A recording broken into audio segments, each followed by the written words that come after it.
adventistas dizendo que a doutrina não é mais importante e que aquilo que realmente importa é Jesus, dizendo que o estilo de vida é apenas uma herança legalista e que deve ser descartada em favor do Evangelho. Adventistas pregando que a lei do amor é sim a lei do cristão e não a lei dos mandamentos. O que está acontecendo afinal de contas? Parece que muitos adventistas simplesmente desconhecem as raízes do movimento e têm, ironicamente, repetido críticas contra a própria denominação, provenientes muitas vezes do meio evangélico, que há décadas tem feito as mesmas acusações contra a igreja adventista. Será que eles estão certos? Será que a igreja não entendeu o papel da salvação, do relacionamento com Cristo? Será que a igreja tem insistido em doutrinas defasadas, não bíblicas,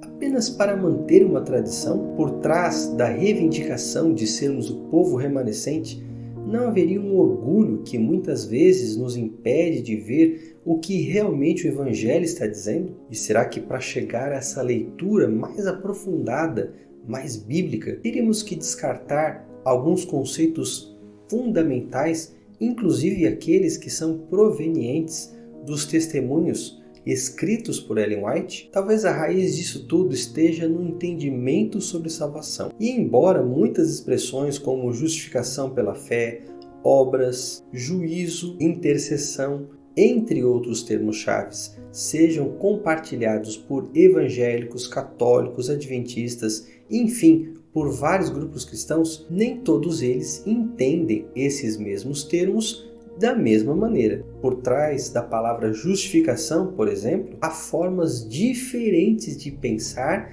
e entender esse assunto. E para entender melhor as diferenças que ramos do cristianismo possuem sobre esse assunto, foi preparado esse vídeo. Assista até o final e você vai compreender melhor não só o processo da salvação e as diferentes visões, como também ter a possibilidade de entender a raiz do problema de tantas controvérsias.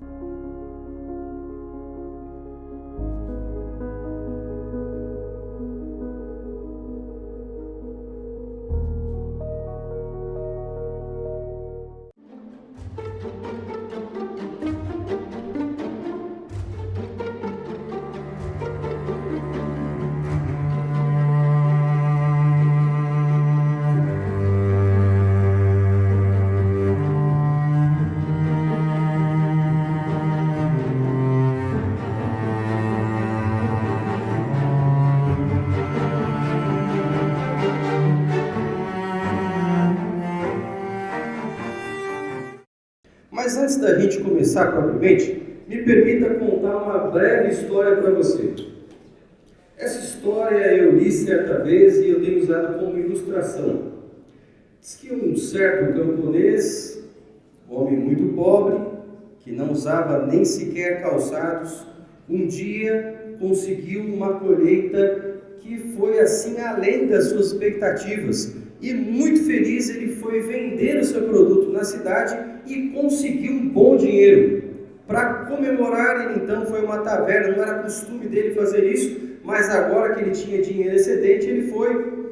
E uma outra coisa que ele fez também foi comprar algumas roupas novas, inclusive um sapato. Feitas as compras, ele então foi se divertir na taverna e, como não estava acostumado, assim que eu mencionei, saiu de lá completamente embriagado. Acabou tentando voltar a cavalo para sua casa, mas, infelizmente, pelo estado que estava, caiu e dormiu no meio da estrada. Na manhã seguinte, um homem passava por ali com a sua carruagem e no meio do caminho estava o camponês, ainda adormecido. E o homem, na época não tinha buzina, mas o homem começou a gritar de tal maneira assintosa que o camponês despertou assim meio aturdido, meio grogue pela ressaca. E o homem disse: se você não tirar os seus pés do meu caminho por onde eu vou passar com a minha carruagem, eu vou passar por cima dos seus pés e vou destruí-los. O camponês, ainda completamente zonzo, olhou pés, e ali, lembre-se, estavam sapatos, em pés que não eram acostumados a eles. E o camponês, quando ouviu aquela ordem meio grosseira, e olhando para os próprios pés, vendo os sapatos, ainda confuso, disse: olha, o senhor pode passar sobre esses sapatos, porque eles não são meus mesmo. E na história do livro, a aplicação era muito simples. Ela dizia o seguinte: há pessoas que não se preocupam com a sua salvação, porque não entendem que tem uma vida a perder. A verdade é que, para os cristãos, de uma forma geral, o assunto da salvação é um assunto de capital importância. É praticamente a coluna vertebral de toda a teologia. Mas quando a gente fala de salvação, a gente pode se confundir achando que diversas tradições cristãs compreenderam esse tema sob a mesma perspectiva. E aqui eu preciso dizer para você sobre a questão dos pressupostos, que nas últimas décadas tem ganho bastante relevância no mundo teológico, especialmente nos nossos meios. Há pouco mais, quem sabe, de 20 anos não se tinha tanta consciência da importância das pressuposições. Hoje se fala das pressuposições porque ninguém vai ao texto bíblico, ninguém faz teologia de forma neutra. Todos nós somos influenciados, temos uma carga de experiências, de tradição, de cultura, que influencia a nossa maneira de ver e entender mesmo a palavra de Deus. E é curioso a gente pensar em pressuposições. Canali, por exemplo, fala que nós temos pelo menos 3 tipos de pressuposições. Nós temos as macropressuposições, aquelas que dizem respeito à realidade última das coisas, a maneira como eu enxergo o mundo, Deus, o universo. Existem as mesopressuposições, aquelas que basicamente constituem a plataforma de crença, as doutrinas. E eu tenho as micropressuposições, aquelas que vão afetar a minha exegese do texto bíblico, a forma como eu vou ler, e quando eu digo ler, está embutido aí também o conceito de interpretar o texto bíblico. Então, quando a gente fala de pressuposições, é óbvio que católicos, protestantes, adventistas vão pensar de formas diferentes quando a gente fala de salvação. E já que nós vamos compreender a salvação a partir daquilo que os pioneiros disseram, nós vamos então comparar aquilo que existia na teologia clássica com aquilo que os pioneiros desenvolveram. Então, para a gente começar, eu preciso dizer para você como vai ser a nossa linha de trabalho. E aqui você tem um resumo dela. Nós tivemos então a introdução e agora eu vou explicar para você alguns critérios para a gente fazer essa avaliação. Toda vez que você vai comparar duas coisas, você precisa ter critérios justos. Imagine que eu, por exemplo, nessa manhã fosse comparar e tentar descobrir quem foi o melhor esportista nesse ano. Bom, de um lado eu poderia colocar um candidato, Karim Benzema. Do outro lado eu poderia colocar LeBron James. Bom, fazendo as contas, LeBron James marcou mais pontos do que Karim Benzema nessa temporada. Então, ele foi melhor, correto? Errado. Por que errado? Porque eu estou lidando com 2 esportes diferentes. Numa partida de basquete se costuma marcar dezenas de pontos e o mesmo não corresponde a uma partida de futebol. Então, se eu quero avaliar esses 2 esportistas, eu tenho que estabelecer critérios que sejam justos e qualificados, que eu possa englobar tudo que existe. E é para isso que nós vamos lidar então com esses critérios. Em seguida, nós vamos trabalhar com modelos. E deixa eu dizer uma coisa para você. É muito difícil você falar da teologia católica como um todo, porque ela é dividida em épocas, existem autores, existem ênfases. Então, para a gente tentar agrupar isso daí, a gente vai falar de modelos. qual é o modelo da teologia católica clássica. E a gente tem dois autores aí que são fundamentais nesse processo: Tomás de Aquino e Agostinho de Hipona. E aqui nós vamos dar uma ênfase, vou comentar algumas coisas sobre Agostinho, mas dar uma ênfase especial a Tomás de Aquino e, em particular, a Suma Teológica, o seu tratado mais importante e influente até hoje na teologia católica. Também, quando a gente fala dos pioneiros adventistas, é preciso restringir. Afinal, de que pioneiros nós estamos falando? E existem muitos grupos que fazem algumas controvérsias, algumas polêmicas no sentido teológico e também fora do sentido teológico, no meio adventista, tentando retornar à teologia dos pioneiros. Mas é interessante que esse pessoal retorna até certo ponto. E a medida de retorno deles geralmente é Jones e Wagner. Como se antes de Jones e Wagner não tivéssemos pioneiros que escrevessem sobre salvação. E aqui, para deixar claro, nós vamos nos deter no período formativo da igreja, ou seja, nas suas primeiras décadas, ali por volta dos anos que sucederam o grande desapontamento, até entrar um pouquinho na década de 1850. Então nós vamos tentar agregar o que os autores desse período escreveram dentro de um modelo. Claro que cada um tinha suas ênfases, tinha espaço para diferenças de pensamento, mas aqui nós vamos trabalhar com o conjunto da obra. E no final nós vamos apresentar 3 conclusões. Então, posto tudo isso, eu já falei para vocês aqui sobre os critérios, já fomos para a nossa introdução e eu quero então explicar quais vão ser esses critérios para analisar uma soteriologia. Na minha tese de doutorado, a proposta, em diálogo com o orientador, é usar esses critérios para avaliar toda e qualquer soteriologia.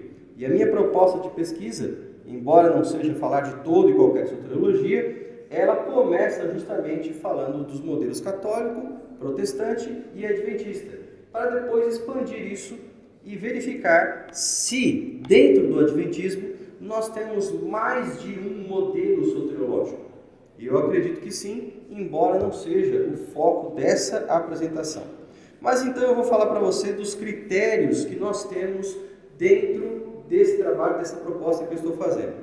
O primeiro critério tem que ver com ontologia. E se a gente quiser relacionar isso com a salvação, a gente diria o ser que salva. Quem é esse ser que salva? Lembrando que a ontologia, ela lida com a existência do ser e daquilo que constitui a realidade última de todas as coisas. Em seguida, nós temos então a cosmologia, ou seja, o contexto cósmico da salvação. Quando a gente fala de cosmologia, a gente trata do estudo do universo ou de tudo quanto exista. Basicamente isso. Eu estou resumindo esses conceitos e tentando apresentá-los da forma mais didática, sem entrar em muitas discussões, para a gente não perder tempo. Um outro critério, o terceiro, seria a antropologia, que é basicamente o estudo do homem, que se propõe a conhecer o homem. E aqui, quando a gente fala de antropologia, a gente está falando do objeto da salvação. Afinal de contas, é o homem que vai receber a salvação. É ele que precisa ser salvo. Na sequência, nós temos a armatologia, que é a ciência que estuda o pecado, como ele se apresenta na Bíblia, quais as suas consequências. E quando a gente fala de armatologia, a gente está dizendo aqui de necessidade da salvação. Por que o homem precisa ser salvo? Qual que é a necessidade intrínseca para que ele seja salvo? E aí nós temos, quase numa sequência lógica, também a cristologia. Aí nós vamos ver o agente central da salvação. E claro, a cristologia, ela se preocupa com a pessoa de Cristo, com a sua obra, o seu ministério e também os aspectos da salvação propriamente dita.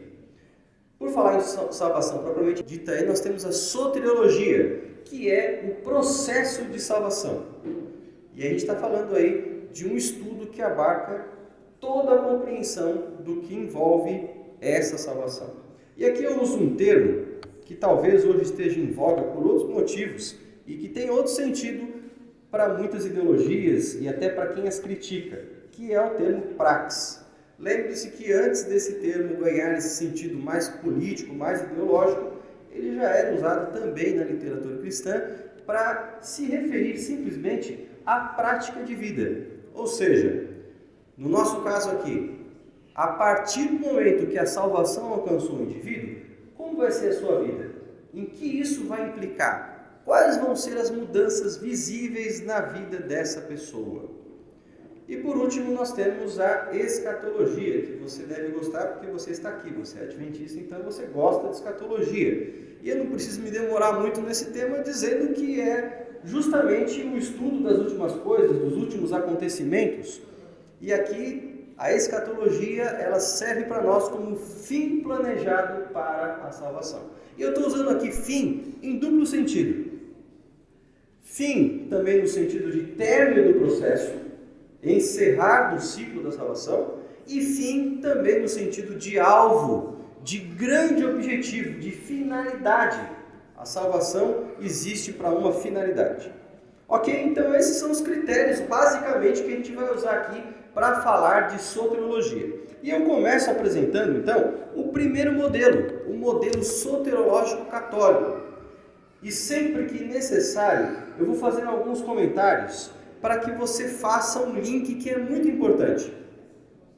E esse link aqui, ele precisa ficar bem estabelecido. Você vai perceber que, principalmente nos primeiros critérios, há pouquíssima divergência entre modelo católico clássico e modelo protestante clássico. Pouquíssima diferença.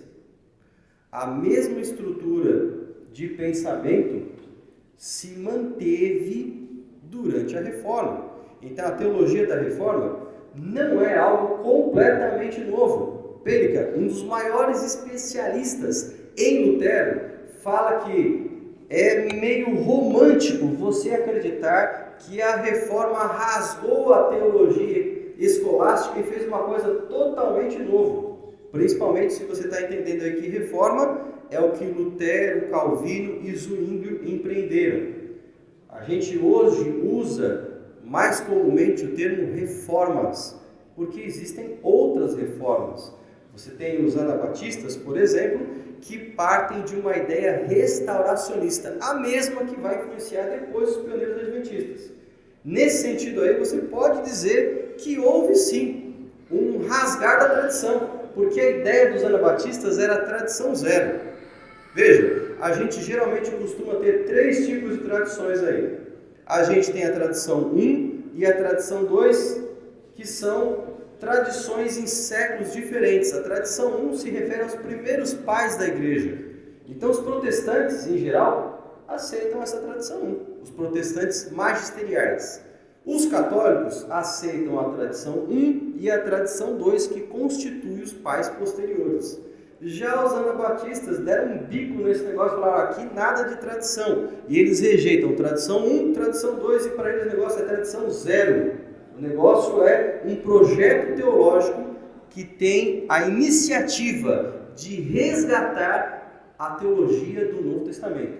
E você vai perceber que esse ideal ele vai perpassar pelas épocas, vai chegar na conexão cristã, fim do século XVIII, século XIX, e vai cair como um raio na cabeça dos pioneiros adventistas.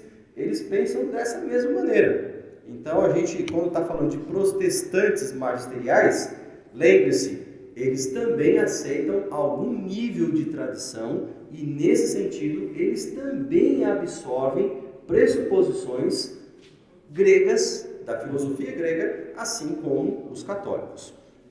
Eu vou me demorar aqui, excepcionalmente, nesse primeiro item, que é o item da ontologia, o ser que salva.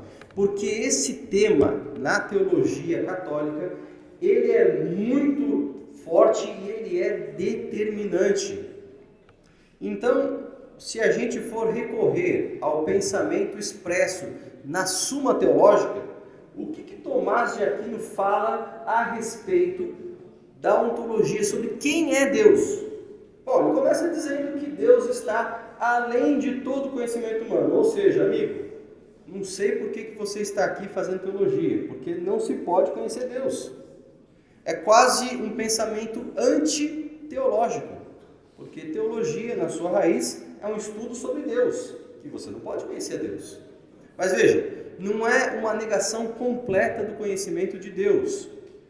Pelo contrário, olha como ele estabelece aqui a chamada via negativa. Ele diz que de Deus sabemos mais o que ele não é do que o que ele é, pois sua essência não pode ser conhecida apenas às suas obras. Essa via negativa vai levar Tomás de Aquino, muitos pensadores católicos e a maior parte do mundo protestante até os nossos dias a negar alguns dados das Escrituras, tentando ver justamente o contrário. E eu vou dar alguns exemplos mais concretos para você mais para frente. Mas veja, aqui nós já temos uma primeira informação interessante. Para Tomás de Aquino, Deus não possui um corpo literal, mas seria o que ele chama de um caso no qual realidades espirituais seriam transmitidas por meio de metáforas. Então, quando a Bíblia fala para você, quando você abre lá em Êxodo 20, e a Bíblia descreve que Deus com o seu dedo escreveu nas tábuas os 10 mandamentos. Peraí. Dedo? Deus? Dedo? Não, Deus não tem dedo. Ah, mas a Bíblia está dizendo que Deus escreveu. Não, peraí. É só uma maneira da Bíblia dizer, uma metáfora. Deus não tem corpo, diria Tomás de Aquino. A gente vai ver isso depois. Então ele chama isso de sentido anagógico. É uma espécie de metáfora para representar quem é Deus. Então, aí volta a questão da via negativa que eu dizia antes. Ele usa essas realidades corpóreas, ou melhor, a Bíblia usa essas realidades corpóreas apenas para representar ações de Deus. Então, quando a Bíblia fala o olho de Deus, ela está só querendo dizer que ele vê. O braço de Deus, que ele age. Deus não tem um olho e um braço de forma efetiva. Ele fala que se de alguma maneira a criatura se assemelha a Deus, não se pode dizer o contrário, que Deus se assemelha à criatura. Ah, mas a Bíblia não fala que o homem foi criado à imagem e semelhança de Deus? Fala, mas essa imagem e semelhança é mais de forma intelectual e espiritual do que física. Ele vai explicar. Ele diz também que Deus não é matéria ou forma, porque Deus não é um ser composto, ele é simples. Então, Deus não possui um corpo, não tem partes para ser divididas, ele é uma coisa só, uma massa só, poderíamos dizer numa linguagem um pouquinho mais moderna. Deus, diz Tomás de Aquino também, ele não se move, pelo contrário, ele é o primeiro motor. E ele está em todas as coisas como um agente. E se existem seres vivos, e se existem coisas funcionando, árvores crescendo, pássaros voando, rios correndo, é porque Deus está em todas essas coisas, presente na natureza como um agente. E Ele é quem dá o ser e também o poder de agir e a ação. Quando a Bíblia fala, por exemplo, de Deus se afastar ou Deus se aproximar de alguém, ele diz que isso simplesmente é um sentido espiritual, um sentido mais de a pessoa ficar longe de Deus moralmente ou longe da salvação. Ele apresenta Deus como o sumo bem, infinito, perfeito e completamente imutável. Você vai ver depois o porquê que ele é imutável. Agora olha que detalhe interessante. O conhecimento exaustivo de Deus, aquilo que a gente chama classicamente de onisciência, ele está relacionado com a eternidade de Deus. A gente vai ver isso mais para frente, mas eu vou explicar agora. Veja, você se lembra do que aconteceu ontem na sua vida? Você se lembra do que está acontecendo agora, nesse momento? E logo mais vai acontecer o amanhã, certo? Você tem tempos definidos, que a gente chama de passado, presente e futuro. Imagine que você estivesse numa sala como essa, e cada pedacinho de tempo fosse colocado junto, num grande painel, e você conseguisse ver todo o tempo reunido de uma vez só, simultaneamente, como um grande mosaico. É isso que para Tomás de Aquino é chamado de eternidade. Então, por fato de Deus estar na eternidade, ele vê o tempo simultaneamente. Por isso, ele é onisciente. Então, a onisciência de Deus tem a ver com a sua eternidade, e nós poderíamos explicar melhor eternidade no sentido de atemporalidade. Ele está fora do tempo, ele está na eternidade, onde o tempo não passa e todo o tempo está concentradinho. Muito bem, veja, ele também diz que tudo que existe foi ordenado na mente de Deus. Deus criou as coisas e elas preexistiam na sua mente da forma como elas existem hoje. Ele termina dizendo também que Deus é amor, mas esse amor aqui não é aquele amor que você está acostumado a ouvir, especialmente nas séries de evangelismo e nos apelos que são feitos na igreja. Esse amor é definido como o primeiro movimento da vontade. Ou seja, esse Deus aí é um Deus fora do tempo, um Deus sem corpo, incorpóreo. Esse Deus ele é impassível, a sua vontade não muda. Esse Deus ele tem presciência e determina todas as coisas, como a gente já vai ver. Bom, aqui vem então na parte da cosmologia, aquela explicação que eu dei um pouquinho sobre a temporalidade, que ele entende como eternidade, que condensa todo o tempo de uma vez só. Ele fala que as criaturas, nós estamos na temporalidade. Então veja, existe uma barreira aqui. Qual a barreira? Deus está num lugar que a gente não pode acessar. Ele está num outro plano de existência. Esse plano é chamado de atemporalidade, o nosso de temporalidade. E olha que coisa interessante. Também existe uma dicotomia entre aquilo que é material, portanto imperfeito, e aquilo que é imaterial. Por que Deus é perfeito? Porque ele não tem forma, porque ele não tem matéria. E também ele fala do universo como sendo predestinado por Deus, inclusive o tamanho do universo. Deus já tinha escolhido o tamanho, uma forma, tudo. Bom, antropologia então. O homem possui uma dicotomia em relação à sua natureza, essa dicotomia você já conhece, ele possui uma alma dentro dele, sendo que a alma possui a forma do corpo. Deus também criou o número dos eleitos, tem o número certinho daqueles que vão ser salvos, e Deus já os criou para serem salvos. Mas os réprobos, aqueles que vão ser reprovados, que vão se perder, eles apenas existem com uma finalidade. Você lembra daquele texto de Romanos, capítulo 8? Que todas as coisas cooperam para o bem daqueles que o amam e são chamados segundo o seu propósito? Então, os réprobos são isso aí. Eles são as coisas que cooperam para o bem dos salvos. Ou seja, eles são os problemas, eles existem para trazer equilíbrio para o universo, sabe? Mas eles não existem no número exato, não. É de acordo com a necessidade. Aquele ali precisa de mais provação. Vamos trazer a existência ali, um réprobo para atrapalhar a vida dele. Depois a gente destrói ele mesmo. Tá? Então, é essa única finalidade dos que vão se perder. Só servir de escada, num sentido bem ruim, para aqueles que vão se salvar. Bom, sobre a necessidade de salvação. Aí entra um negócio muito complicado.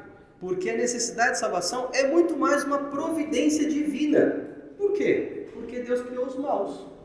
E a gente poderia inferir daí que se ele criou os maus, ele criou o próprio diabo mau. Então quem é o autor do pecado em última instância? É Deus. Isso faz parte da sua providência. Não é uma rebelião provocada por um agente externo. Tudo já fazia parte do plano de Deus. E aí existe uma ideia que não é uma ideia bíblica, mas é uma ideia aristotélica. Aristóteles ele tem um princípio bem simples. Ele diz que cada coisa existe por uma finalidade. Por exemplo, qual que é a finalidade da macieira, da maçã? Qual que é a necessidade da enxada? Arar a terra. A necessidade do homem? Filosofar. Então, cada coisa para Aristóteles existe de acordo com uma necessidade. A mesma coisa acontece também em relação aos ímpios e aos salvos, porque todas as criaturas existem com uma necessidade. E por isso que aqui não fala que o fim que Deus ordena para as suas criaturas é duplo. Ou, em outras palavras, usando um termo popular, ele está apresentando aqui, em primeira mão, a chamada dupla predestinação.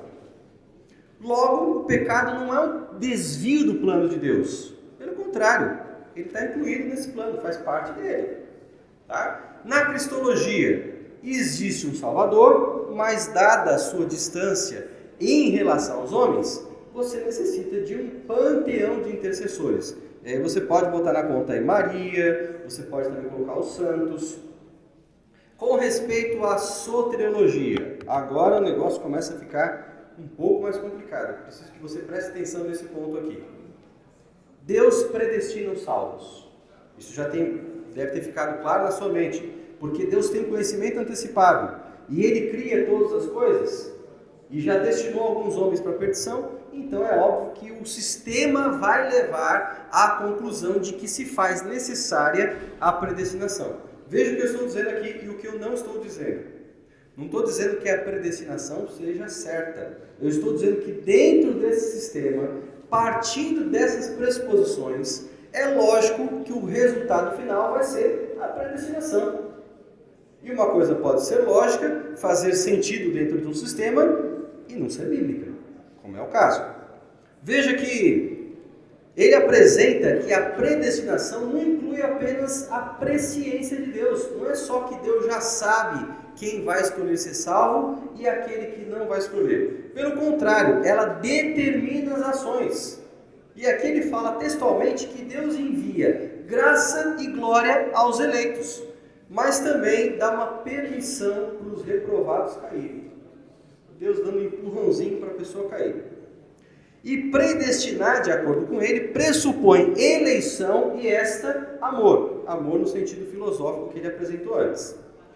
E aí o resultado final disso, se alguém reclamar, mas Deus está sendo injusto. Não, a defesa que aqui não faz disso. Por meio dos eleitos, Deus demonstra graça, e por meio dos perdidos, ele demonstra justiça. Ponto final. Na sua controvérsia com o Erasmo, em 1525, a respeito do livre-arbítrio, Lutero fala algo muito semelhante. Ele fala que não existe livre-arbítrio. E você pode pensar assim, mas Lutero não mudou de ideia depois de morrer? Não. Você sabe que Lutero tinha 2 escritos que ele queria que trouxessem a ele pouco antes da sua morte. E um deles era a sua controvérsia contra Erasmo, onde ele nega a existência do livre-arbítrio. Então ele morreu achando que aquele era um dos seus escritos mais importantes. Então, para Lutero não existe o livre-arbítrio. Pelo contrário, ele acredita que ninguém tem o direito de questionar a justiça de Deus, porque Deus é soberano, Deus é Deus. A diferença entre Lutero e Calvino é que Lutero não fez dessa doutrina a sua doutrina principal, ele não deu ênfase, mas a sua visão sobre predestinação é mais radical do que a do próprio Calvino. Talvez dos 3 reformadores magisteriais, o que tem uma visão mais branda pelo seu lado humanista seja Zwingli, mas todos eles acreditavam em predestinação. Então, quando a gente fala de teologia protestante clássica, reforma magisterial, a gente não tem diferença aqui em relação à teologia católica nesse aspecto da predestinação. Quando a gente fala de praxis, que é o resultado desse processo todo, veja que a vida cristã ela só pode existir para aquelas pessoas que foram determinadas. Então o cristianismo não é para todo mundo. E é interessante que quando Aquino fala sobre isso, porque ele meio que joga sujo numa hora. Ele acredita em livre-arbítrio. Ele fala que existe livre-arbítrio. Deus dá o livre-arbítrio. Mas que livre-arbítrio é esse? É assim, Deus dá o poder de você escolher, mas ele já determinou as escolhas que você vai fazer. Então eu acho que seria mais justo da parte dele falar de arbítrio, não de livre-arbítrio, porque esse arbítrio aí que Deus dá não é livre, já está determinado. E a vida cristã, então, ela se torna praticar os rituais da igreja, ter comunhão com a igreja, que na época já era bem estabelecida por causa de Agostinho, como uma peça fundamental para a salvação. Então você tem salvação graças aos sacramentos que são subministrados pela igreja, e você cumpre esses rituais e, dessa maneira, você executa a finalidade para a qual você foi criado. Finalmente, para a gente terminar essa sessão do modelo católico, o julgamento escatológico existe. Desde o chamado credo apostólico, existe essa ideia de um Jesus que morreu sob Pôncio Pilatos, ressuscitou ao terceiro dia, ressurgiu aos céus, subiu aos céus, de onde há de vir julgar os vivos e os mortos. Então essa ideia está presente sim no catolicismo, mas não é uma ideia enfatizada, não está em relevo. O que existe é sim a ideia de que vai haver uma bem-aventurança, vai haver, por outro lado, um castigo eterno para os ímpios, porque a alma não pode ser destruída, ela é eterna, e você tem uma escatologia que não é desenvolvida. E aí vem a parte irônica da coisa. A escatologia católica possui pouca conexão com textos escatológicos. Se fala pouco das profecias escatológicas na Bíblia. Então, em resumo, esse é o modelo teológico clássico que vai receber uma pequena modificação quando a gente chegar na época do protestantismo. Mas bem pequena mesmo. Uma ênfase diferente na questão da justificação, mas lembre-se, a justificação pela fé em Lutero não é quando alguém ouve o Espírito Santo e reconhece a salvação e decide por ela. Não. Como diria Darius Zenkevic, não Darius professor aqui, mas que foi professor na Empios, é outro Darius, não comprometo o homem. O Darius Zenkevic fala nos seus artigos que a justificação em Lutero é mais quando alguém se dá conta, sabe aquela... Rapaz, eu fui justificado. Ele se deu conta que ele foi escolhido por Deus previamente, predestinado para ser justificado e salvo. Não é uma decisão da pessoa, é mais um reconhecimento da decisão divina. Então não confunda dizendo que, como alguns falam aí, que nós devemos a justificação a Lutero. É lindo isso. Mas algumas pessoas parecem se esquecer que Paulo existiu muitos anos antes de Lutero. Acho que ele já tinha escrito sobre isso. Mas falando um pouquinho agora sobre o modelo soteriológico adventista. E aqui eu estou me concentrando nos pioneiros. Como eu já disse para você, eu parto da ideia de que nós não temos apenas um modelo soteriológico. E em resumo, eu poderia justificar isso dizendo que há um grande grau de influência da teologia evangélica em muitos autores adventistas. E isso é uma discussão que poderia se alargar em muito. Mas para focar aqui naquilo que eu me propus a falar, vamos falar um pouquinho sobre a ontologia no adventismo. Deus é visto como um ser histórico. Por quê? Porque ele age dentro do tempo e ele é dotado de um corpo físico. Uma das cenas que sempre me impressionou e depois eu fui entender por quê. Se você pegar todos os credos protestantes da época dos pioneiros, eles vão repetir mais ou menos o que você viu em Tomás de Aquino e na teologia clássica católica. Que Deus é um ser informe, que ele não tem corpo, que ele é eterno, tudo isso. Só que você já leu o Desejado de Todas as Nações? Quando Jesus ascende aos céus depois da sua ressurreição, sabe o que ele faz quando ele chega no céu? Ele abraça o Pai. Como seria possível abraçar um ser que não tem corpo? Isso é loucura. Qualquer evangélico lendo isso vai entender. É uma metáfora. Isso não é real. Os pioneiros adventistas acreditavam que no santuário existem móveis reais. Não é apenas símbolo. Existem móveis reais. E o primeiro a criticar isso foi Desmond Ford, que já tem uma visão ontológica muito próxima dos reformadores. E, portanto, teologia clássica, pensamento grego. Os pioneiros não, eles acreditavam nos dados bíblicos. Uma outra coisa interessante, 2.300 tardes e manhãs, me ajude aí, vamos ver se você passou a história da igreja ou se você está devendo essa matéria. Quando a gente fala da interpretação de William Miller disse que Jesus ia voltar quando? Rapaz, tem a controvérsia aí, como é que é? Jesus ia voltar quando, segundo William Miller? Por volta de 43, 44. Ele falou 43 primeiro porque ele esqueceu de um negócio. Não tem ano zero. Ano 2 antes de Cristo, ano 1 antes de Cristo, ano 1 depois de Cristo. Não tem ano zero. Por isso o seu primeiro cálculo foi 43. Qual o dia que ele falou mesmo que Jesus voltaria? Alguém já disse aí. Nenhum. Foi Miller que disse isso. Correto? Olha que interessante. Miller, quando interpreta a profecia, ele aplica a quê? O que é a purificação do santuário? A terra. Então a purificação acontece num tempo determinado na terra. Quando os pioneiros aplicam essa profecia, onde eles aplicam a profecia? A purificação acontece aonde? Então, peraí. Você está dizendo que uma profecia de tempo terrestre, ela se refere a acontecimento no céu? Então o tempo passa no céu. Então Deus não está na temporalidade. Agora, o que é mais curioso disso tudo é que essa seria uma conclusão brilhante se fosse inédita. O problema é que ela não é. E muita gente vai dizer o seguinte: isso aí é a invenção do Canário, que fez a tese dele em 1983. Amigo, se você disser um negócio desse, você vai errar por uns aninhos, viu?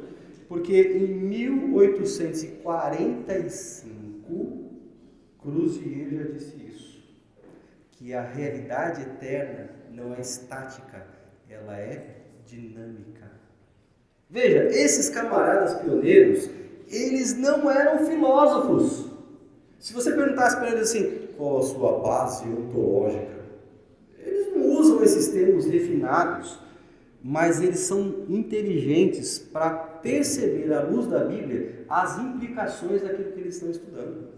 Eles entenderam o que significava ter um Deus que se move dentro do tempo. Eles entenderam isso. Eles também aplicam de forma bastante consistente a metodologia de reunir todos os dados bíblicos e aceitar esses dados bíblicos como eles são apresentados, a não ser que a Bíblia esteja claramente usando uma parábola, uma profecia com símbolos, uma metáfora, etc. No mais, tudo que a Bíblia diz que é azul, é azul. Se é pedra. Eles entendem de forma literal a Bíblia. E isso não foi uma coisa que começou com eles. Isso aí era uma das 14 regrinhas de interpretação que Miller já havia proposto. Então, quando a gente pensa em tudo isso, a gente pode dizer que os pioneiros foram mais coerentes na aplicação da interpretação proposta por Miller do que o próprio Miller. Quando a gente vê a antropologia dos pioneiros adventistas, eles entenderam, e eu não vou me demorar muito nesse ponto, que não havia dicotomia na natureza humana, era uma natureza integral. O homem não tem uma alma, ele é uma alma. E você que dá estudo bíblico aí, sabe de textos bíblicos que falam claramente disso. Diz a Bíblia que formou o Senhor Deus o homem do pó da terra e soprou-lhe nas narinas o fôlego de vida e o homem passou a ser uma alma vivente. Então isso é muito claro para nós. Eu me lembro de um congresso que eu fui participar em Goiás, junto com o professor Darius, desta vez o Darius daqui, e eu quase apanhei de uma doutora em sociologia, porque ela falou assim, se vocês adventistas não acreditam na alma como parte do corpo, como algo externo, como algo dentro da gente, como cristãos vocês podem ser considerados? Muita gente pensa assim, que isso é uma heresia, mas na verdade é um dado bíblico. É interessante também que quando a gente fala de armatologia, James White fala, no seu artigo de 1849, ele fala que é o pecado que separa Deus das suas criaturas. E esse pecado, na teologia dos pioneiros adventistas, ele não se restringe a ações individuais e pontuais. Pelo contrário, o pecado aqui, ele envolve uma controvérsia cósmica. E essa controvérsia suscita a ação de Deus por meio de diversas ações. E deixa eu dizer uma coisa para você. Deus ele tem um QG. É um termo meio da década de 80, mas eu tenho que me defender dizendo que eu cresci nela. QG, para você que é dessa geração, significa quartel-general. Deus tem um quartel-general de onde ele toma iniciativas contra o pecado. E o quartel-general de Deus se chama Santuário Celestial. É de lá, desde o Antigo Testamento, que Deus se move contra o pecado. E é interessante, se você já leu o Salmo 27, aquele salmo onde todas as coisas terminam com glória, o seu templo diz glória. Você vai perceber o seguinte, nesse salmo você tem um passeio. Ele começa com uma expressão, Avu Adonai Bnei Elim, que é um convite para que os seres celestiais adorem, exaltem o nome de Deus. Aí ele vai descrevendo várias ações terríveis de Deus que expressam o seu julgamento, feitas em povos vizinhos.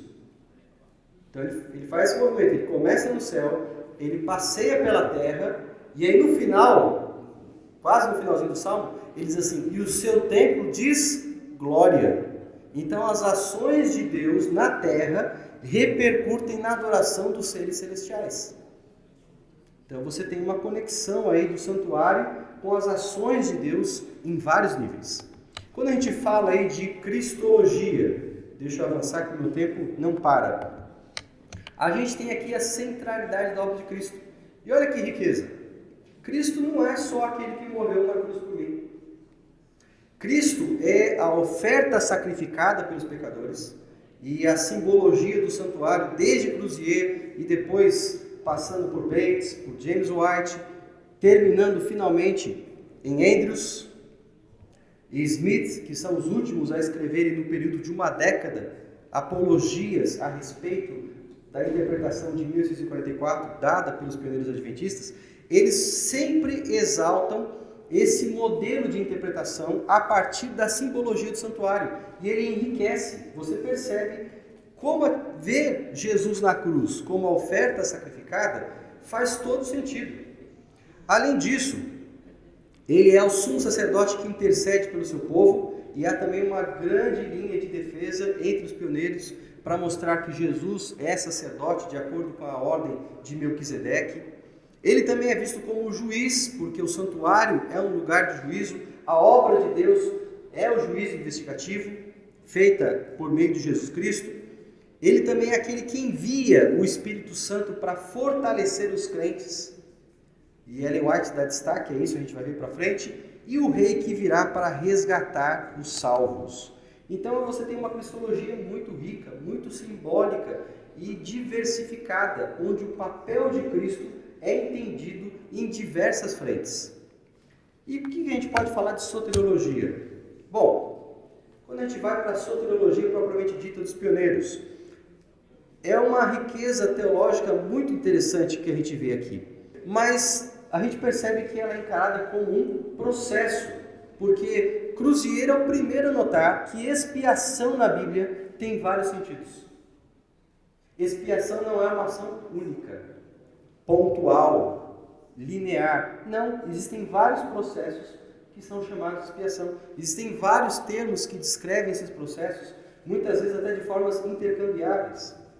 Então, quando a gente pensa, um dos temas mais sensíveis da literatura dos pioneiros e que recebe críticas é que a expiação não se limita à cruz. Para os evangélicos, você falar isso é total heresia, é para ser chamado de seita com louvor. Mas na literatura dos pioneiros, como é que funciona isso? A expiação ela é completamente paga na cruz, mas ela é administrada por meio do ministério de Cristo. Eu gosto de dar um exemplo. Eu morei em Itajaí. Fui pastor na escola de Itajaí entre 2006 e 2008. No último ano que eu estive ali, aconteceu uma enchente. 80% da cidade ficou afetada. Pessoas perderam tudo, carros, móveis, eletrodomésticos, suas casas. O governo federal na época liberou o fundo de garantia para que todo mundo que fosse residente em Itajaí sacasse o dinheiro e pudesse reconstruir a sua vida. O interessante é que havia a liberação do dinheiro, mas agora, se você quisesse ter esse dinheiro em mãos, você precisava ir até uma agência da Caixa Econômica com um comprovante de residência para você poder ter acesso ao dinheiro. Na cruz, Deus liberou de forma completa perdão, expiação e salvação. mas você só vai ter acesso a isso se você for à agência bancária dos céus, que se chama Santuário Celestial. É por meio do santuário que é administrado o benefício total que foi conseguido na cruz do Calvário. E é interessante porque Deus também usa o santuário para se revelar às suas criaturas. E a comunhão entre Deus e o homem é possível devido ao sacrifício, já que o homem estava alienado com Deus, e também o homem, como agente livre, ele pode aceitar a salvação. Essa interação ocorre porque tanto Deus quanto o homem, eles estão no mesmo contínuo de tempo. Se você for ver biblicamente, o que separa o homem de Deus não é a temporalidade versus a temporalidade. O que separa o homem de Deus é o pecado. Isaías 59 fala que aquilo que faz separação entre nós e Deus é o pecado. Não é a sua mão que está recolhida ou o seu ouvido que está surdo. É o nosso pecado que causa essa barreira. E é a barreira que Deus, por meio do plano da salvação, quer remover. Então, no santuário, nós temos a expiação ocorrendo de forma continuada, como eu já expliquei, e também o preparo para a segunda vinda. E é interessante como todos esses temas vão se linkando de forma muito natural nesses escritos dos pioneiros. Em pouco mais de uma década, entre 1844, na verdade 45, sabe, o primeiro artigo de Crozier, o primeiro grande artigo que, se você não leu, você está perdendo metade da sua vida, chamado The Law of Moses. Para você ler esse artigo, você vai lá na página de Ellen White Writers, procura Literatura dos Pioneiros, procura Crozier, e aí você paga uma taxa de R$0 e você consegue ler esse artigo na íntegra. Leia, esse artigo é interessante para aquelas pessoas que dizem desaforos, como por exemplo, os pioneiros eram fazendeiros, eles não sabiam nada de teologia. Amigo, vai você, sem Bibleworks, sem comentário bíblico, escrever 40 páginas de defesa do santuário. Bom, Jesus foi morto também pela nossa justificação e para ser o nosso intercessor. E olha que interessante, quem escreveu isso aí? Foi Andrews. Quando? 1853. Você percebeu aí? Justificação. Justificação pela fé. 1853. Isso é para aquelas pessoas que acreditam que adventistas não pregavam justificação pela fé antes de 1888. Então são um pouquinho equivocadas, né? Alguns anos aí. Então veja, Jesus foi morto para ser a nossa justificação, nosso intercessor, e também porque a sua intercessão, ela implica em segurança escatológica para o povo de Deus. Então, para a gente ir já caminhando para o final, dessa forma soa muito natural que a salvação abarque o estilo de vida cristão, incluindo elementos como obediência, e o destaque dos pioneiros era a lei de Deus, principalmente porque eles começaram a ver uma conexão entre lei e santuário. Afinal de contas, no lugar santíssimo existe a Arca da Aliança, e dentro da Arca da Aliança as tábuas com os 10 mandamentos. Então a conexão é natural. Os temas foram se articulando, foram se organizando de forma muito natural. E claro, essa santificação deve envolver o preparo para a vida futura. A praxis, o nosso penúltimo item, a salvação então possui para os pioneiros um grande enfoque na aliança. Esse tema da aliança é muito importante. Uma aliança com Deus mediante Jesus, que é Salvador, intercessor e Senhor. E como é que a gente possui essa aliança? Como é que ela vai se provando na prática? Por meio da obra atual no santuário celestial. É claro que a salvação também inclui um chamado a uma vida santificada, o que é possível graças ao Espírito Santo na vida dos crentes. E essa razão para uma vida santificada está na urgência. E olha, esse é um tema também capital para os pioneiros. A urgência. Jesus está voltando. Então nós temos que estar preparados. E quando Ellen White fala do tempo em que nós vivemos sem um intercessor, que é tema de muita gente ter pesadelos à noite, ela deixa claro nos primeiros escritos, logo uma das primeiras coisas que ela escreveu, que cada caso já estará resolvido para bem e para mal quando chegar a época de viver sem intercessor.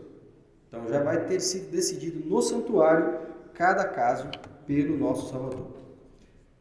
aquela partezinha gostosa que todo mundo admira, que é a escatologia. Também não vou me demorar muito nela, porque você conhece os eventos finais, mas a conclusão da redenção ocorre depois de uma sucessão de eventos escatológicos. Então a salvação não está ainda garantida. E aí a gente tem que tomar muito cuidado quando fala de certeza da salvação.